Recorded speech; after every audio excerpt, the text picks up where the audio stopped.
Thank you, Krista, and I'm really happy to go after David because I really want to take the idea of openness and really expand it from the OER discussion. And so this is work that is in early stages, coming out of a project I'm involved with called Digital NWT, but it's really trying to broaden how we can think of openness. So of course, Open Education Week, we are concentrated on the idea of open educational resources, but we know that within the academy there is a broad set of opens.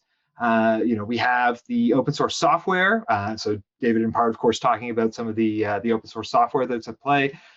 We know that a lot of good open educational resources can be built with open software. And of course, that helps eliminate the barriers that are caused by proprietary software, and as well the barriers that are caused by the lack of editableness in some formats. So there's a strange number of open educational resources that are openly licensed but sent out in PDF format that aren't really that open. As well, we have the open data, the research input that I think David gave a great background on. And then, of course, we have the open access outputs on the research side of things, open access scholarly publishing. And these four opens are all strongly rooted in the academy. They all kind of come together, and they're all in many ways mutually reinforcing in terms of how we can strengthen openness across the entire academic enterprise, and we make sure that everyone has access to, whether it's the data that we're using or the data we're creating, the research outputs, the teaching outputs, and the tools to make things happen. But there is a real challenge around some of the other pieces of this. There's digital devices often. I mean, we do talk about printing OERs in some context. But one thing that we always seem to get hung up on is the internet. So whether it's fiber optic cables and a server there that's out of Waterton Lakes, or satellite facilities that's in Inuvik, one of the real challenges is that we often get stuck with this kind of acceptance that we can have all of these opens, but when it comes to digital devices and it comes to internet, we're largely stuck with what exists. And so one of the things that we're working on in Digital NWT is developing what are not, it's not no cost, but it's low cost internet or intranets that could be deployed in communities. And really the idea here is these are low cost, low power wireless networking kits. So this technology has been deployed in South Africa. You can get, it's very customizable. So you can use it with batteries. For the work we're doing in the Northwest Territories, batteries and solar power works great in the summer. It just doesn't seem very viable in the winter when there's no sun and it's -50 out. But we're working to kind of adapt the technology. But the idea is you take this networking kit, and inside of it are a handful of different small physical components. And of course, I mean, you still have to buy those. Those still have to be physical items. But it's 3D printed parts to hold it together. It comes in its own kind of self-contained case. As I mentioned, there's different power options. It can be a single plug, or it could be battery and solar panels in the context.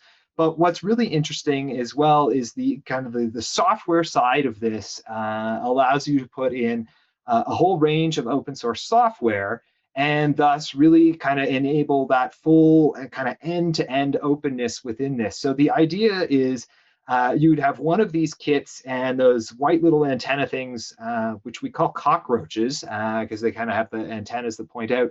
You could deploy those. That would actually build a small-scale wireless network. So 50 meters apart, potentially. You could add in more the antennas as necessary if you wanted to cover a larger area. And then learners could go in, and you could have a fully interactive series of OER. So you could have Pressbooks with H5P, and you don't even actually need to be able to connect to the internet. It could just be an intranet.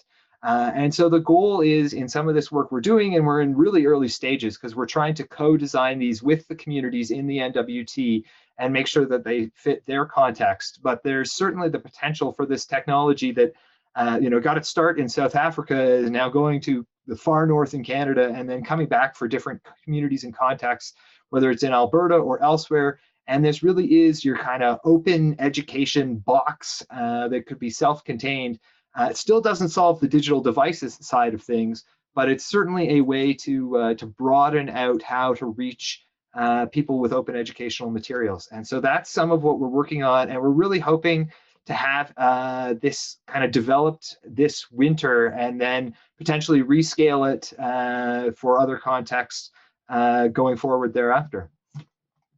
And okay, yeah, just to Krista's question. So on the internet. So the internet, of course, is the connection to the large internet, and ultimately that requires a connection with an internet service provider or a backbone connection.